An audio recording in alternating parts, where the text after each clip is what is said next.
সুবহানাল্লাহি ওয়ালহামদুলিল্লাহি ওয়া লা ইলাহা ইল্লাল্লাহু ওয়াল্লাহু আকবার।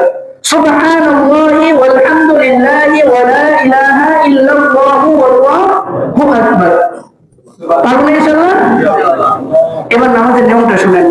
নামাজের নিয়মটা হলো, হিসাবটা হলো, প্রথমে যখন তাকবীর বলবেন, তাকবীরটা হারিমা বলার পরে, সানা পড়ার পরে 15 বার পড়বো। কতবার? 15 বার। সুবহানাল্লাহি ওয়ালহামদুলিল্লাহি ওয়া লা ইলাহা ইল্লাল্লাহু আল্লাহু আকবার 15 বার পড়বো। কতবার? 15 বার। এরপর সূরা ফাতিহার সাথে আরেকটা সূরা মিলাবো। সূরা মিলানোর পরে এরপর রুকুতে যাওয়ার আগে 10 বার। কয়বার? 10 বার। কত হয়েছে? 25 বার। এরপরে রুকুতে যে রুকু তাকবীর পড়ার পরে 10 বার। কত হয়েছে? 35। এরপরে রুকু থেকে ওইটা সামি আল্লাহু লিমান হামিদা রব্বানা লাকাল হামদ বলার পরে 10 বার। কত হয়েছে? 45। এরপরে সিজদার মধ্যে কত সিজদা গিয়ে সিজদা তাকবীর পড়ার পরে 10 বার। কত হয়েছে?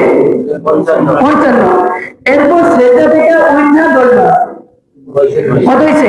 65। এরপর আবার দ্বিতীয় সিজদা গিয়া সিজদা তাকবীর পড়ার পরে আবার 10 বার। কত হয়েছে? 75।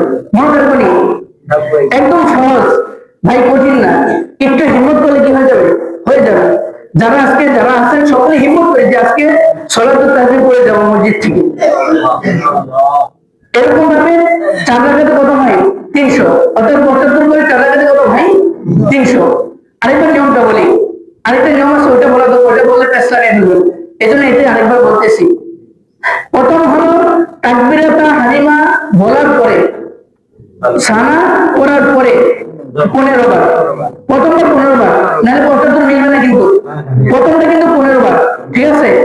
এরপরে সূরা ফাতিহা এবং অন্য সূরা মিলানোর পর এরপর 10 বার, 25 বার। এরপর রুকুতে যাইয়া কয়বার? 10 বার। 10 বার 10 এর নিচে করিয়া নেই। প্রথমে 15 বার, এরপর বাকিগুলো সব 10 বার, ঠিক আছে? এরপর রুকু থেকে ওইটা 10 বার। এরপর প্রথম তাকবীর সিজদাতে 10 বার। এরপর সিজদা থেকে ওইটা 10 বার, আবার দ্বিতীয় সিজদা 10 বার। কত হয়েছে? 75। এবং দ্বিতীয় রাকাতে ঠিক হবে। তো দ্বিতীয় রাকাতে এতটুকু পার্থক্য যে দ্বিতীয় রাকাতে সানা করার দরকার নেই, ওইটা দাঁড়ায় সাথে সাথে 15 বার করবেন।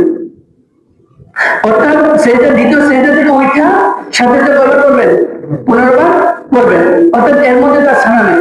আর এরপর আবার তাশাহুদ, দ্বিতীয় বৈঠক।